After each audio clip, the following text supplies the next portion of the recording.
Good evening. Welcome to another episode of Inside Sports with Rashad Mitchell. I'm your host Rashad Mitchell coming to you live on Elevation 5280 Sports and Lifestyles, streaming live on YouTube, Facebook, and Twitter.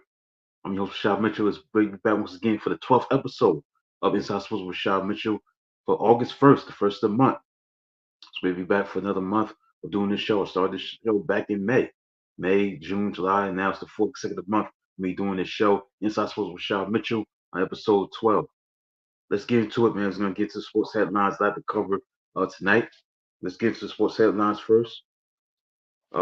Breaking news from today, Mike Trout, he's out for the season. He's one of the more decorated players of his generation. Mike Trout is out for the season with another meniscus tear. Los Angeles Angels. He suffered another meniscus tear in his surgically repaired left knee. He will not play for the remainder of the season.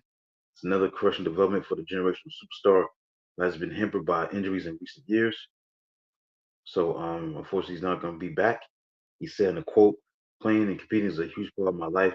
This is equally as heartbreaking and frustrating for me as it is for you, the fans. I understand that I may have disappointed many, but believe me, I will do everything I can to come back even stronger." Trout turns 33 on Wednesday. He suffered his first meniscus tear on April 29th, had surgery 4 days later. His initial hope, sources said, was to return within 4 to 6 weeks, which doctors told him he was a best case scenario. Instead, it took a little more than 11 weeks to try to begin a rehab assignment. So, yeah, he was one of the great players ever to play the game of baseball. Um, no championships in his career, but the thing is that he's been able to handle his business, be one of the all-time great players, and he's dealing with injuries as he gets older. He's in his early 30s, and he's dealing with injuries. Here's a list right here. In 2017, he had a torn thumb ligament. He missed 39 games. 2018, he had a wrist inflammation. He missed 19 games. He missed 19 games in 2019 for a foot surgery. In 2021, he had a strained calf. He missed 122 games. In 2022, he missed 30 games because of rib cage inflammation. 74 games was missed in 2023 with a hamate fracture, now the torn meniscus. So that's 130 games. So when you look at this player of this caliber of a player of Mike Trout's caliber, he's been hurt a lot for a lot of years, a lot of seasons, a lot of injuries that he's been suffering from. So that's the thing that stands out when you talk about Mike Trout's caliber of player that he has been. He's one of the all-time greats, but he's been hampered by injuries for a lot of years, and it's unfortunate. Because you're talking about Mike Trout, he finished within the top two in American League MVP voting 7 times in his first 8 full seasons in the major leagues. He established himself as the best player of the 2010s. Um, his 73 Fangraphs wins above replacement from 2012 to 2020, during which he won 3 MVPs. He won 8 Silver Slugger awards. He made 8 strip trips to the All-Star game.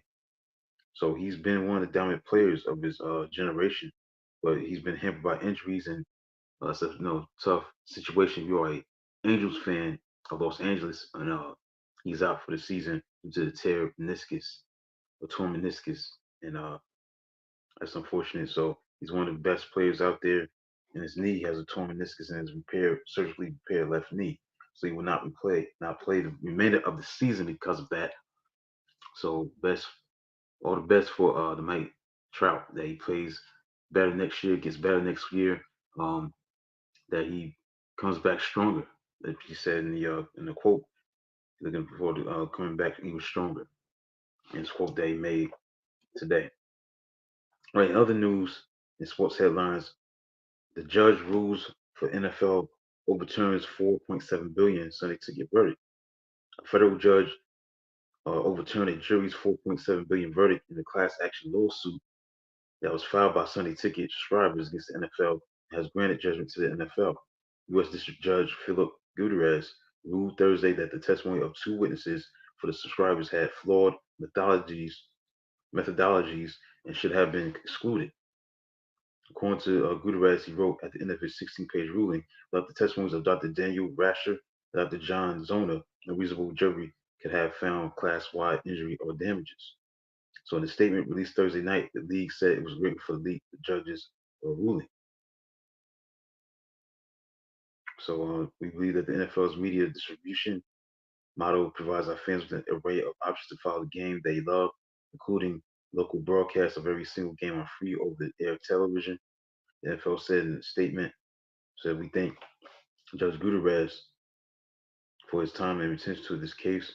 We look forward to an exciting 2024 NFL season.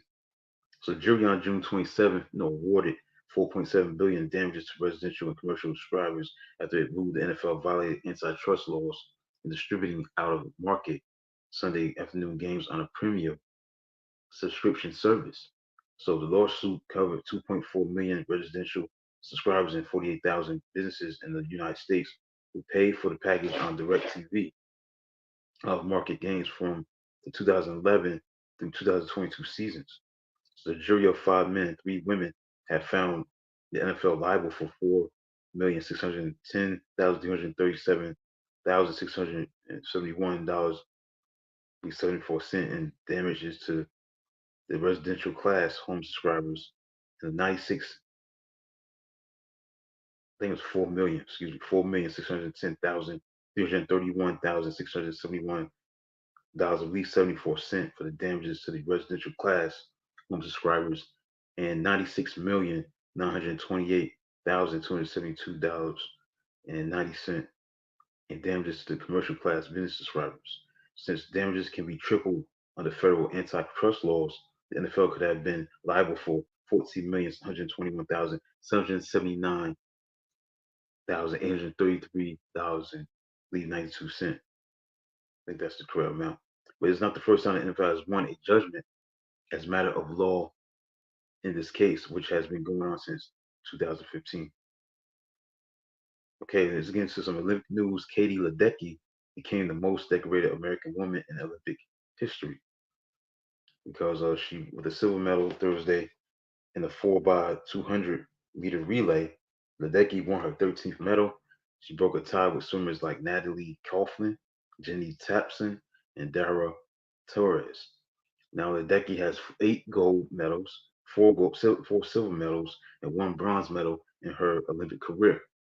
The 8 golds are just one shy of the women's record held by Larissa Ladinina, a gymnast from the Soviet Union whose final Olympics was in Tokyo in 1964. So the 27-year-old Ledecky has become the most decorated woman in swimming history, regardless of country, is second only in the Olympic pool to American icon Michael Phelps, who has 28 medals all time. So that's big news for her. Simone Biles wins Olympic all-around title, bronze for Suni Lee. Simone Biles has become known for large margins of victory throughout her career, but Thursday was one of her closest calls during an international meet. After a challenging rotation on uneven bars, which saw her legs nearly hit the floor after she misjudged a transition, Biles had fallen to the unfamiliar position of third place in the stands at the halfway mark. She regrouped before moving on, praying to every single god out there and reclaimed the lead after balance beam. After closing the competition on floor, earning a massive 15.066 behind her high-flying tumbling that was loaded with difficulty, she has secured a 59.131 final score, 1.199 better than silver medalist Rebecca Andrade of Brazil.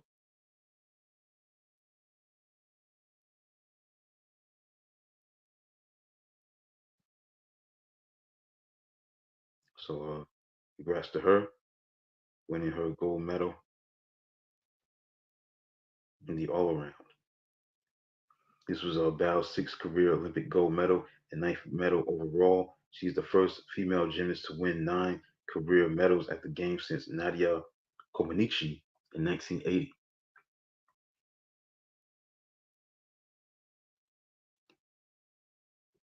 Okay, let's get into some NFL news. Justin Herbert is diagnosed with a plantar fascia injury. That's not good if you're a Chargers fan. Obviously, we got football is definitely back.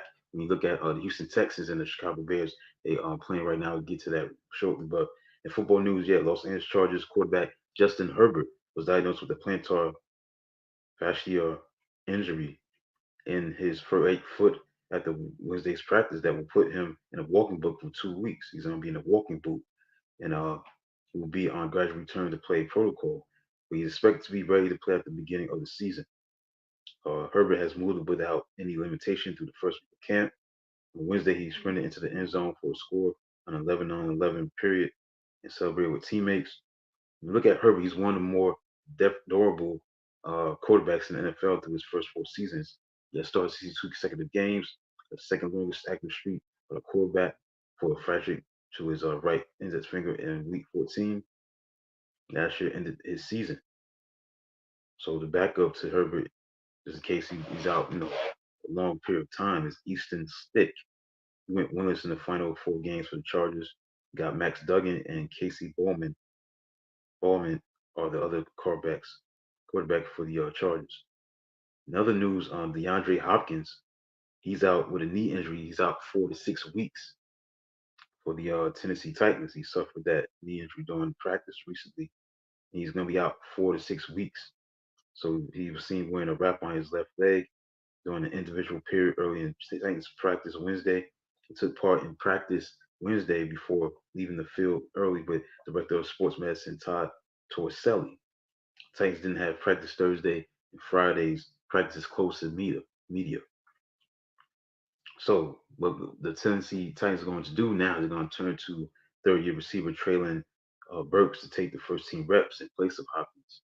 So Hopkins definitely had a successful season last year. Hopkins had 75 receptions for 1,057 yards and 7 touchdowns in his first with the team. So they're very optimistic about Hopkins' return. If Hopkins makes it back after 4 weeks, he could have a full week of practice to get ready for the season opener against Chicago against the Bears. All right, speaking of the Bears right now, football is definitely back. When you talk about August 1st, it's the first of the month. When you talk about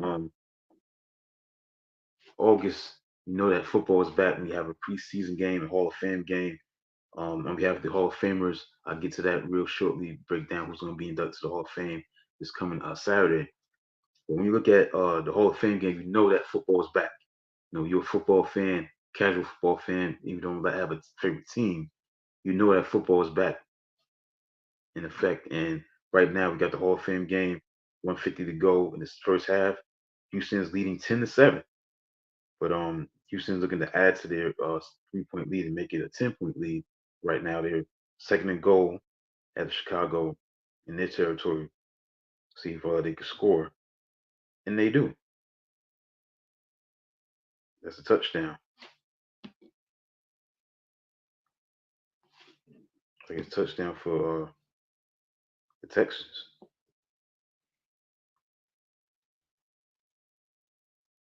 Yeah, so it's a touchdown. So this offense is definitely playing well. Now the starters are not playing right now for both teams.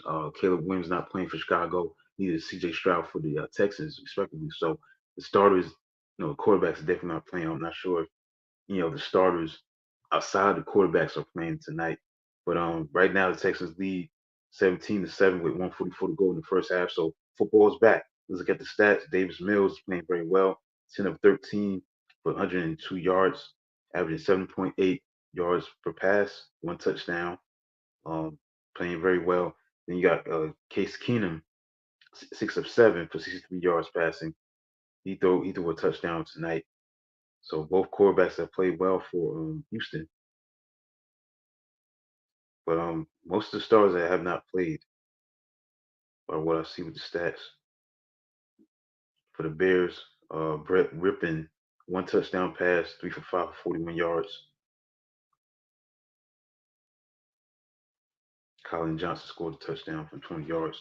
So the score is 17-7 in the first half between the Texans and the Bears. When you look at these two teams, man, the Texans definitely is a very trendy pick to do big things in the AFC this year. When you look at what they did last year, beating Cleveland in the wild card matchup, There's a lot of high expectations, rightfully so. When you look at C.J. Stroud, can he take that next step even further as a quarterback, even in one of the elite quarterbacks in the game of football? Then you look at Joe Mixon, his addition at the running back position definitely going to help them.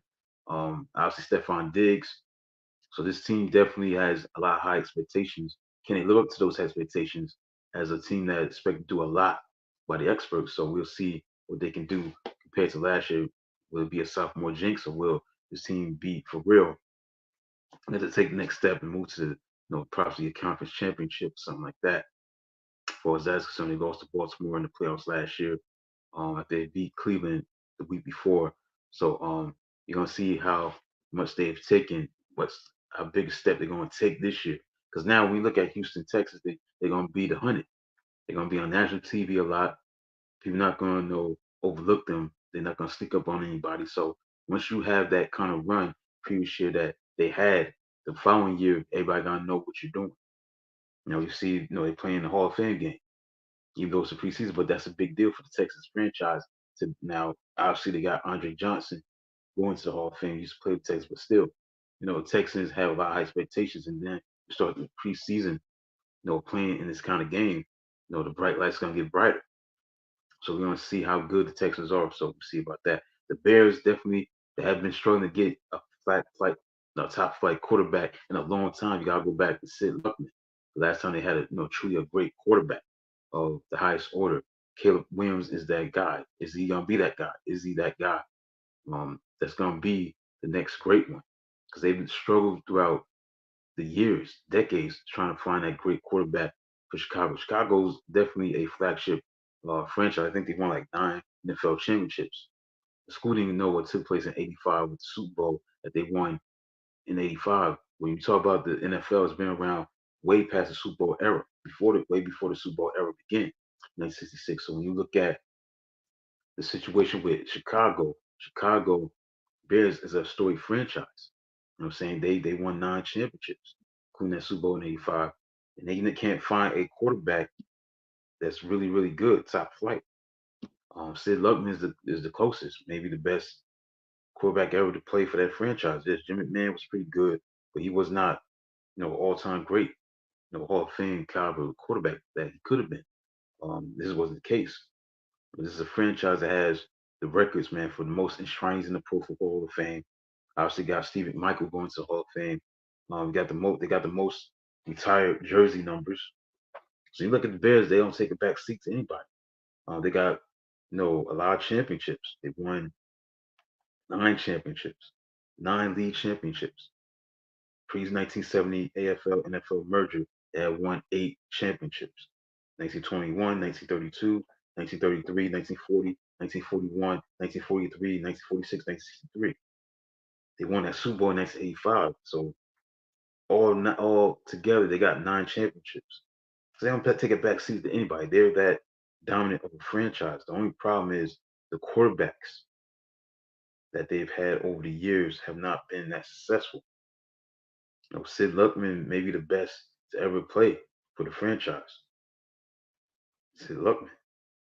He's a guy that from 1940 to 1947 led the Bears to victories in 4 of the 5 NFL championship games, which they appeared. Those monsters of the Midway, they were down. They beat Washington Redskins at the time, 73 to nothing in the 1940 NFL championship game. Still today, the most lopsided win ever in NFL history. So they have had a great quarterback, this gentleman named Sid Luckman. 12 seasons, he won 4 championships. He's one of all-time greats. 4-time champion, MVP in 1943, 5-time first team All-Pro, second team All-Pro, 3-time NFL All-Star. Won the passing yards title 3 times. 3 times he won the passing touchdown title. So this guy is one of the all-time great passers. But they haven't had a guy like him since. He set NFL record for highest single season passing touchdown percentage, 13.9%. Highest career passing touchdown percentage, 77.9%. Also, he threw the most touchdown passes. It's a tie, 7 touchdowns. So you look at his body of work, He's one of the all-time greats. He's probably the best quarterback they ever had. He was the first great T formation quarterback. He's considered the greatest long-range passer of his time. So they haven't had a guy like this since. Jim McMahon was close, but not close to this guy. No, they've struggled historically, Chicago Bears, to find that franchise top of the line quarterback. Is Caleb Williams that guy? We shall see. Now you look at the weapons that he has around him. Look at their roster. They should be effective offensively when you have Keenan Allen from the Chargers, great receiver. Gerald Everett.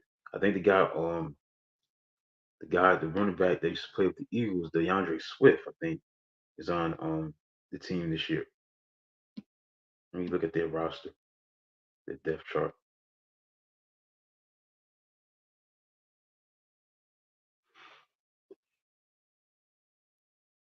Yeah, DeAndre Swift.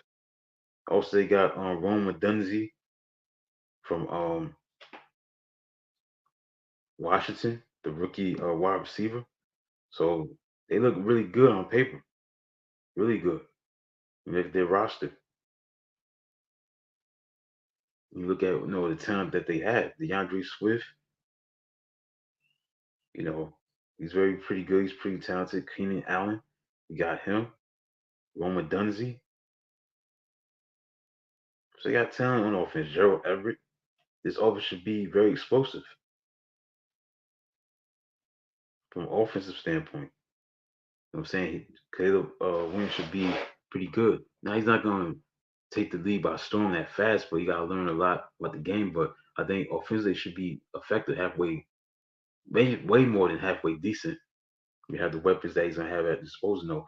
And you're going to have the services of DeAndre Swift on the backfield, Keenan Allen at wide receiver. You know what I'm saying? They got weapons.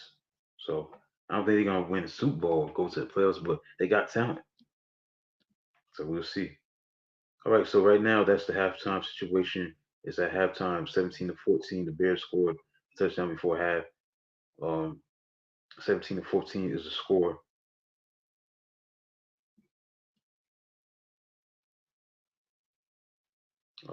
Brett Whippen threw a touchdown pass to Tommy Sweeney with 46 seconds to go. So 17-14, very competitive game. But the Hall of Fame class of 2024 is coming up. So let's look at the class of 2024, who's going to be enshrined. For those who don't not familiar with who's going to be in this coming Saturday, let's go over it.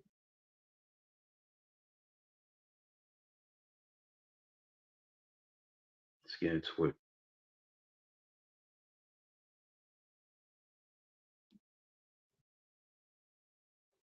Right, bear with me. Let me look at the Hall of Fame class. Trying to get to the information I need to gather. And we're all set.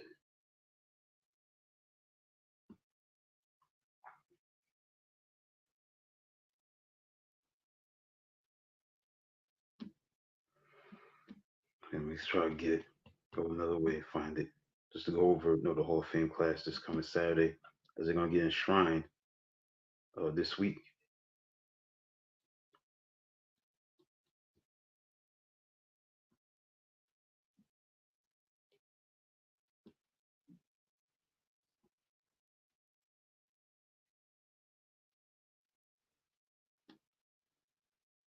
Okay, we're gonna start with the White Freeney. The White Freeney was one of the more fearsome pass rushers. You look at when you talk about the Indianapolis Colts. Obviously, you talk about Peyton Manning, you talk about Edgerrin James, you talk about Reggie Wayne and Reggie Wayne. Yeah, obviously him and Marvin Harrison. But when you talk about the defense, the White Freeney was one of the best to hold it down as a pass rusher. He's great with that spin move off that edge on that fast turf in Indianapolis. He's going to Canton in his second year eligibility. So he was able to balance that out. The high power offense that the Colts had at the time in the 2000s, he was able to do his thing on the defensive end. Um, he had 13 sacks in his rookie year, a league leading 20 tackles for loss, 9 forced fumbles. You know, That will mark his first of four straight double-digit sack seasons to begin his career. He had that devastating spin move that left, offensive lineman Batty. He had 7 Pro Bowls, 3 All-Pro selections, so he's going to be in the Hall of Fame this Saturday. Devin Hester definitely should be in. He may be obviously the best return guy ever. You talk about what he's done on his third attempt. He's in the Hall of Fame. Very accomplished return guy. Holds the record for punt return touchdowns with 14. He added 5 kickoff return touchdowns, and including one Super Bowl against the Colts, which they lost, but that was one of the great moments in his career. Return a kickoff for a touchdown against the eventual champion Indianapolis Colts. So he had got that. Um, he had 20 overall return touchdowns, 3-time first team All Pro, 4-time Pro Bowler. I mean, he was just that guy when he got the ball in his hands. Also, as a receiver, he had 255 receptions for 3,311 yards, 16 touchdowns in his career. Coming out of Miami, man, he wasn't that guy that was doing it at the wide receiver end. He was that guy like he did the same thing they did in college at Miami. He brought that to the pros. It's not easy, what I'm saying, to be that dynamic at the next level, despite having that same kind of success at Miami in college, and he had the same kind of success. Just took it to the next level, and that's what makes a great player where they can do the same thing that they did in college, then bring that same flair, that same athleticism, that speed, that same impact to the NFL game. Shows you how great he was, Devin Hester. So he's going to the Hall of Fame. Another former Miami Hurricane is Andre Johnson, by far the first great player to play for the Houston Texans, way before J.J. Watt, way before any player that came after him. He was the first. Came at the right time because Houston Texans was a brand new franchise that started in 2002. And the thing about Andre Johnson, he's one of the dominant receivers. But the thing about him, he never played with a great quarterback. He never played with a Hall of Fame quarterback. He still was able to be dominant. You know what I'm saying? He's one of the best. I mean, because they never had a great quarterback. Matt Schaub, solid quarterback, but not great. David Carr. I mean, he was able to still put up a lot of numbers and dominate the game of football at his position like no other without a great quarterback. How many receivers can say that? That are great, that they had to have a great quarterback for them to be great. But you look at Andre Johnson the other way around. I mean, he was a great player without a great quarterback on his side. He had 7 seasons of at least 1,000 yards receiving during his 14-year career, 3 seasons with more than 1,500 yards. Um, Obviously, he was overall number 3 overall pick coming out of Miami. Won the national championship with Miami in 2001. Maybe the greatest team ever in college. In 2003, he was drafted number 3 overall. And in his second season, he was in the Pro Bowl. Playing with Matt Schaub, that's where he had his best years. He led the league in receiving yards in 2008, 2009. So one of the all-time greats players at a position. Big guy, strong guy, physical, fast. Again, did it without a great quarterback. So he's going to Hall of Fame this Saturday. Julius Peppers, two sports star coming out of North Carolina, was great as a pass rusher. Won Defensive Rookie of the Year in 2002. Had 12 sacks, 5 forced fumbles, 1 interception in 12 games for the Carolina Panthers. That season was Peppers' first of 9, which he recorded at least 10 sacks. He never led the league in quarterback takedowns. His consistency led him to retire with the 4th all-time in sacks with 159 and a half. 97 sacks was a franchise record in Carolina. Peppers also is the only player to record at least 150 sacks, have 10 interceptions, 4 of which he returned for a touchdown. Yeah, he was 3 first-time All-Pro. Had a Pro Bowl not in his 14th season when he was with the Packers, so he got in his first year of eligibility. Patrick Willis for the 49ers, 5-time All-Pro honors, made the Pro Bowl 7 times with 8 seasons with the San Francisco 49ers, won Defensive Rookie of the Year. In 2007, he won Rookie of the Year as a defensive player, had 174 tackles. He was going to have at least 100 tackles in 6 of his uh, 8 seasons. So, dominant player. Or Randy Gradishaw, Another linebacker for the Orange Crush defense with the Denver Broncos. He's going to Hall of Fame. He made his mark in the 70s and the early 80s. He spent his 10-year career with the Denver Broncos. He had 7 Pro Bowl selections, two first team All Pro selections. So he enters Canton, Ohio as a senior finalist, and he's in the Hall of Fame. So congrats to him. He had 19 and a half sacks, 20 interceptions, 13 forced fumbles, 13 fumble recoveries, 4 defensive touchdowns. He also won Defensive Player of the Year 1978. Steve McMichael, that's the final guy. He's going to be inducted into Hall of Fame for the Chicago Bears as a defensive lineman. He won a Super Bowl, obviously, with the 85 Bears. He was a two-time Pro Bowler, two-time All-Pro. Very dominant, tenured linebacker. Had a great pass rush about him, 95 sacks, 847 tackles, 13 forced fumbles across 15 seasons, 13 in Chicago, one apiece for New England and Green Bay.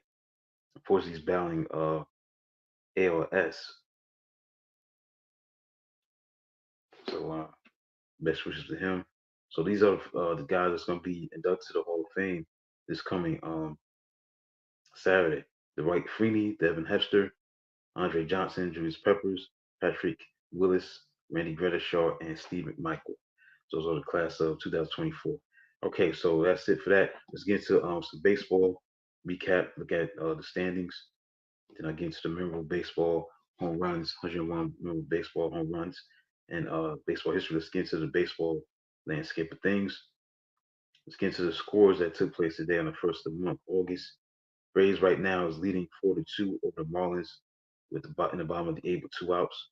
The Cardinals are losing 2-1 to the Cubs at the end of 6 innings. In finals, we got the Guardians beating the Orioles 10-3. The Warriors beat the Tigers 7-1. Let's look at the standings.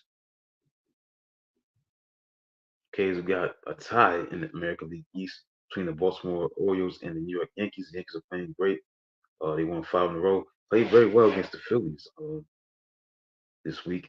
They're 65 and 45. Baltimore 65 and 45. So both teams have the same record. The Yankees are playing very well. They're coming on strong. Won 5 in a row. Boston is 6.5 games out, 57 and 50. Tampa Bay is 55 and 53. Toronto is 50 and 59. And look at the American League Central. The Cleveland Guardians got to be the surprising team of the year. Uh, First place is 6 and 42. They won 4 in a row. The Kansas City Royals are 6.5 games, 6 games out with 61 and 49 record. They won 4 in a row. Minnesota is 40, 59 and 48, 6.5 games out. Detroit is 52 and 58. The White Sox are playing terrible. They lost 17 in a row, 27 and 84. In the American League West, you got the Houston Astros 56 and 52, and Seattle's 57 and 53. Texas 52 and 57. Angels are 47 and 61. And Oakland's 45 and 65. Despite the Phillies not playing good, they lost 4 in a row. They still got the best record, 65 and 43. They got a 6.5 game lead over the Atlanta Braves, 58 and 49. The Mets are 57 and 51, 8 games out. Washington's 49 and 60. Miami's 40 and 68. In the Central of the National League, Milwaukee's 61 and 47 over the Cardinals are 56 and 52. They're 5 games out. Pittsburgh's only 6 games out, 55 and 53. Cincinnati is 52 and 56. And the Cubs are 52 and 58. And the Dodgers are 62 and 46. Only 4 games up, 1.5 games up over the Padres. You know, they only got 4.5 games out, so they right in the thick of things. Arizona's 58 and 51, only 5 games out. San Francisco Giants 54 and 56, 9.5 games out. Obviously, Colorado got no chance going anywhere postseason wise. They're 39 and 70. But the Yankees have played well recently. They beat the Phillies yesterday 65, so they're playing very good. DJ LeMahieu hit a grand slam. He had 6 RBIs as they sweep the Phillies. Maybe a postseason preview. But the Yankees are playing pretty good right now. DJ LeMahieu had a 6 RBIs career high and including a grand slam and two run double. So That's a 5-game winning streak that they got as they completed a sweep over, make a case, the best team in baseball in the Phillies of Philadelphia. So they look very good. On Tuesday, Yankees won 7-6 in 12 innings as Chisholm's second straight two-run homer game helped the Yankees to win in 12 innings for their fourth straight win. Jazz Chisholm had 5 RBIs in his second straight two-homer game. Gleyber Torres hit a go-ahead sacrifice fly in the 12th inning. So they won 7-6, and then on Monday, Yankees won 14-4, dominant. As Judge hit his league-leading 39th home run, and Jazz Chisholm Jr. hit his first 2 home runs for the Yankees as they won 14-4. So they swept the Phillies this week. So that was a statement series win for the Yankees, being a team that has been the best team in baseball most of the season. So that's a good look for the Yankees playing good baseball right now. So they sweep the Phillies this week, 3-game sweep. See who they play tomorrow. Play the Blue Jays. The Orioles got a tough series on their hands. They lost today to the Guardians. They 6-42. They lost today 10-3 to Orioles. So the Yankees got a chance to win this division, get back to this division. They tied for the same record in that division at 65-45. So the Yankees are looking good right now. They're picking the right time to play good baseball. All right, so that's it for the baseball aspect. Speaking of baseball, get to the excerpts of this book I've been reading to you for a long period of time. The 101 memorable home runs in baseball history. Let's get into it. Resume with number 84. May do 2 chapters and that'd be it. Then get into the on today in sports history for August 1st. All right, let's get into it, man. Jack Clark is at number 84. Clark slays the Buffalo. There were 2 outs in the top of the ninth with men on second and third. Los Angeles Dodgers were up 4-5 over the St. Louis Cardinals. It was a do or die game for the Dodgers, who trailed the 1985 National League Championship Series 3-2. So Tom Niedenfuer was pitching for the Dodgers. The 6'5", 225-pound hard-throwing right-hander had recorded 19 saves during the regular season, which was a career high. So he was Dodger manager Tommy Lasorda's go-to man out of the bullpen. Buff, short for Buffalo. He has a big head, Lasorda once noted. Had pitched 106 innings during the season. It was a large number for a reliever. Um, So in 1981 World Series during Niederfeuer's rookie year, he pitched 5 innings of scoreless ball against the New York Yankees, had given up a postseason run in 7 October appearances, including earning a save in Game 1 of the 1985 NLCS, until St. Louis Hall of Fame shortstop Ozzie Smith, a switch hitter who had never hit a homer left-handed, who had only 28 in his career, drove a fastball down the right field line, barely clearing the fence to win Game 5. Fans voted the home run the greatest moment in Busch Stadium history.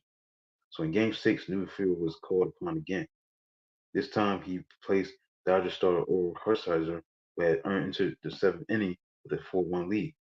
But the St. Louis seventh started with consecutive singles by catcher Darrell Porter, left fielder Tito Landrum, Steve Braun moved runners into scoring position with the ground out. Willie McGee then singled in both runs before the shorter signal for Niederfuer, I think it's not a Fuhrer, to face Ozzie Smith again.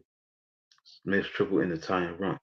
Niederfuer walked Tommy Hurt, struck out Cardinals slugger Jack Clark and Andy Flynn Slight, swinging to end the inning.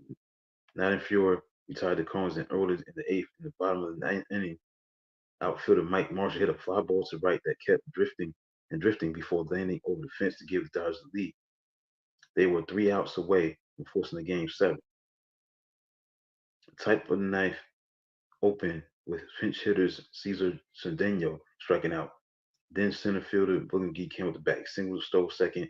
He had replaced Vince Coleman, who was injured when a Busch Stadium truck ran over his left leg before Game 4. Facing Smith again, Niederfuer walked him. Tommy Herb followed and ground out to first, advanced the runners. Then here comes Jack Clark. Then steps to the plate, but was pretty sure that he would be walked. Rib injury had curtailed Clark's numbers during the regular season, but he still had hit for 22 homers, knocked in 87 runs. He still had the arrogance of a cleanup hitter. He was called Jack the Ripper when he was a member of the Sim School Giants. He made his major league debut with the Giants as a 19-year-old in 1975, was a star by 1978. Clark had a big bat and a big mouth. Both got him traded to the Cardinals for four players in the offseason of 1984. Not that he's wrong and I'm right, Cardinals, Whitey Horzarks later said, but I was shocked that he didn't walk Clark. The winning run already was on second. The type of club we had, the speed we had, we hit a lot of top balls, a lot of choppers that scored runs. I'm not trying to second guess here, but a walk sets up a force out. Tommy said he didn't want to load the bases with the base on balls. Then have a walk force in a run. I can understand that. So Clark had changed bats in 1985, going to a lighter model, one that Hall of Fame former Giants teammate Joe Martin had used. While in the on-deck stoker, Clark later told a reporter how he started thinking about Hank Sorrell, his hitting coach in San Francisco. He always told me to be ready for fastballs, to anticipate strikes, get three swings. If you swing hard and miss, you don't have to sit down. You got two more swings.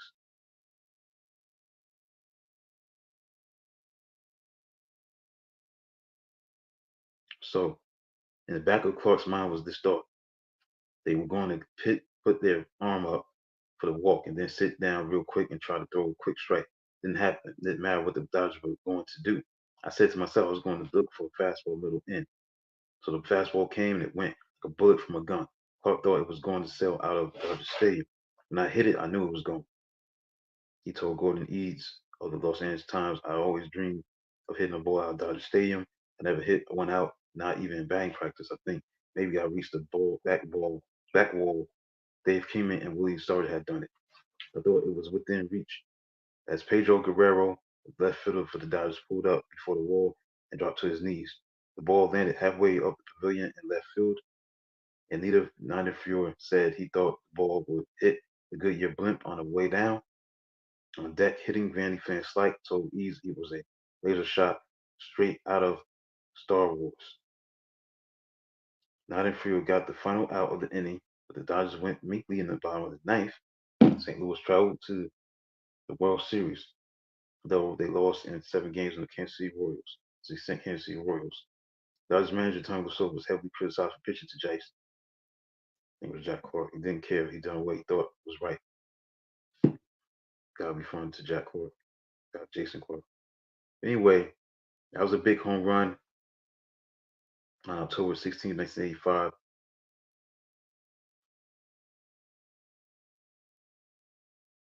Now, not Fuhrer, he claimed he never considered walking Clark, the left-handed swinging Andy Van Slyke on deck, because Andy Van Slyke hit 255 with 13 homers and 55 RBIs in 1985. In the playoffs, he was batting .091. Clark said that hitting a homer was like winning a gold medal. He signed the New York Yankees in 1988, ended up being traded to the San Diego Padres later that year, finished his career at the Boston Red Sox in 1992. He was a four-time All-Star. Jack Clark hit 340 homers. Impressive when you consider his home fields in San Francisco, St. Louis, New York, San Diego did not help right-handed power hitters.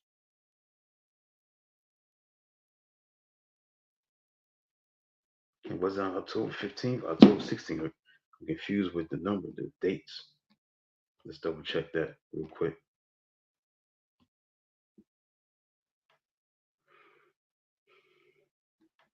That home run that Jack Clark hit.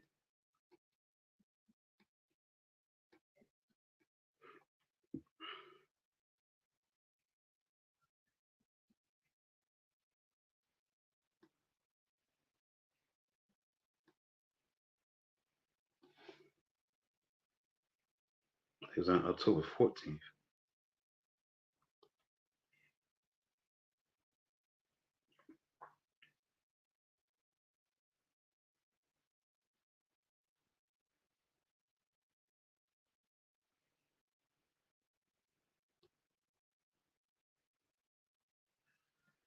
Let's see what date was that.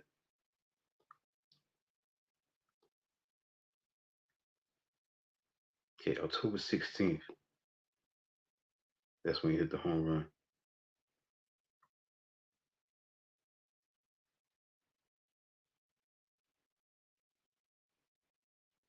So this game was on October 16th, 1985. Right, so that's number 84. Um, so you do the time strains. I'm just going to skip number 83 because 9:47 on the East Coast, 9:48 right now. So I'm not going to do number 83. I'll say that for next week. All right, so let's get into the on this day in sports history since it's August the 1st.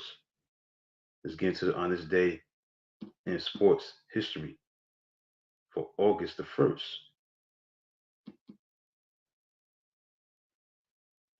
Let's get into it. August 1st. Let's get into it. Okay, we want to start with 1906. On August 1st, 1906, Brooklyn Superbers Major League Baseball pitcher Harry McIntyre pitched a home no hitter against Pittsburgh for 2 for 10 2/3 innings, but loses in 13, 1-0 on an run. In the Tour de France in 1909, Francois Faber of Luxembourg becomes the first foreigner to win the cycling classic. On August 1st, 1918, Pittsburgh and Boston Braves played a Major League Baseball record 20 scoreless innings before Pirates win 2-0 in 21. Which is Dazzy Vance struck out Major League record 7 consecutive batters, overall 14 and a 4-0 win over visiting Chicago Cubs at Ebbets Field. 1928, Americans sweep medals at a rainy Olympic pole vault final in Amsterdam with seven car gold from William Muller and Charles McGinnis. On August the 1st, Babe Ruth hit his 42nd homer, and the Yankees' 12-1 win over St. Louis Browns takes him 4 weeks ahead of the 1927 pace. 1933, New York future Hall of Famer pitcher Carl Hubbell set a Major League Baseball record for consecutive scoreless innings at 45 and 1/3 as Giants lose 3-1 versus Boston Braves. 1941, August 1st, New York Yankees pitcher Lefty Gomez set a Major League Baseball record for most walks in a shutout, issuing 11 and 9-0 win against the St. Louis Browns. Mel Ott, on August 1st, 1945, hit his 500 home run. Mel Ott, outfielder from the New York Giants, off of Braves pitcher Johnny Hutchins, joined Babe Ruth and Jimmy Fox as only players to reach the milestone. August 1st, 1953, Boston Red Sox pitcher Ben Flowers set a then Major League Baseball record of 8 consecutive games in relief. On 1957, August 1st, ex-Major League Baseball outfielder Glenn Gilbert throws a regulation baseball a record 136 meters, 445 feet, 10 inches in a game promotion.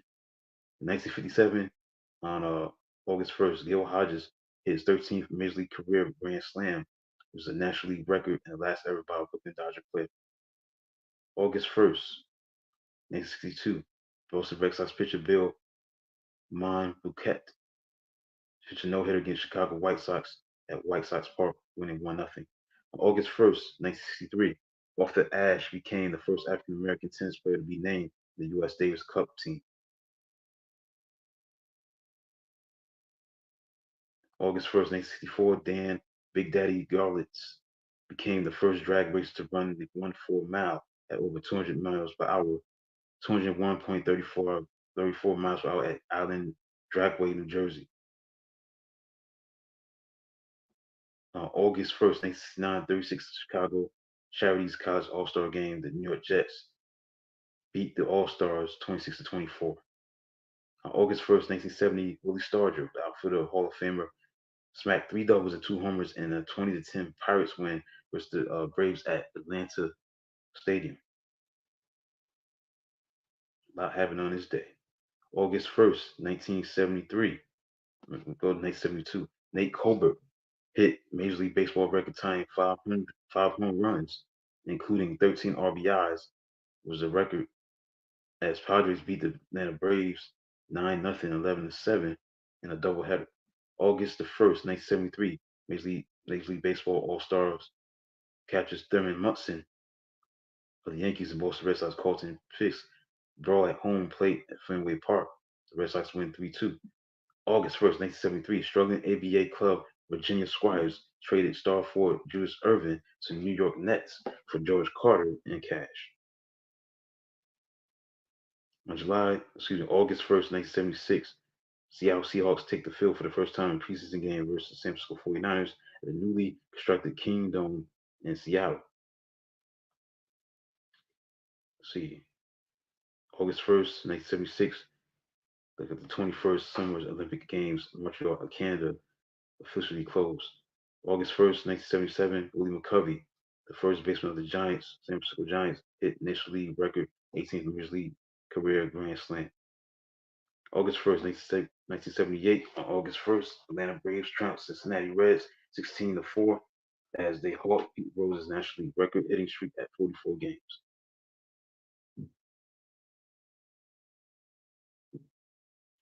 August 1st, 1982, Hank Aaron, Frank Robinson, Travis Jackson, Happy Chandler inducted into the Hall of Fame for baseball. They was inducted. August 1st, 1985, St. Louis Cardinals outfielder Vince Coleman stole two bases in the first inning of 9-8 loss versus the Cubs to set a National League rookie record 74. 1986, on August 1st, Twins pitcher Burt Blyleven became the 10th pitcher to reach 3,000 Major League Baseball strikeout milestone, two hits, A's 10-1. August 1st, 1987, Mike Tyson outpointed Tony Tucker in the 12 rounds in a heavyweight boxing unification matchup in Las Vegas, first to own all three major belts, WBA, WBC, and IBF simultaneously.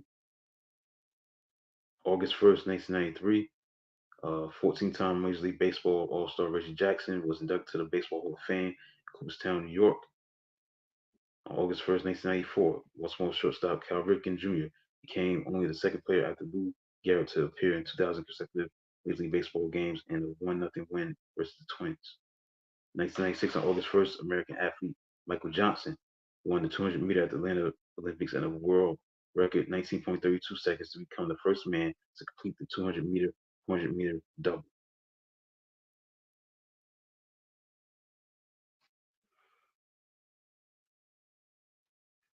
August 1st, 2002, the signing star linebacker Ray Lewis to a 5-year contract extension. The Baltimore Ravens gave him a $19 million signing bonus at the time, then the largest in NFL history.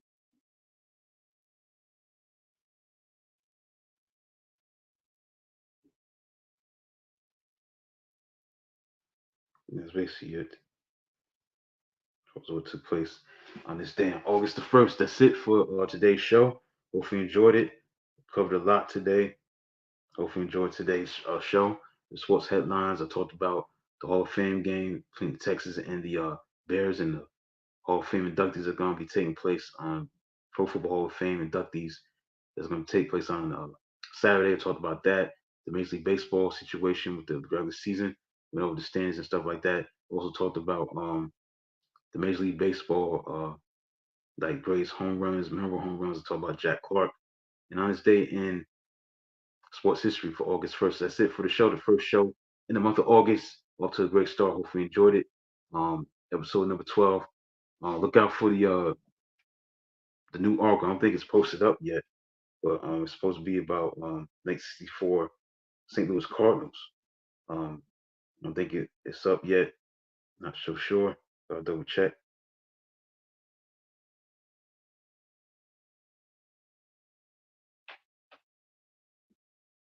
Gotta double check that. Make sure it's up there. Should be up there. 1964 St. Louis Cardinals. That's the team that won the championship that year. It's not up there yet, but should be up there real soon. That's a team that overcame a lot. The Philadelphia Phillies had a big lead in that division, but they ended up losing that division.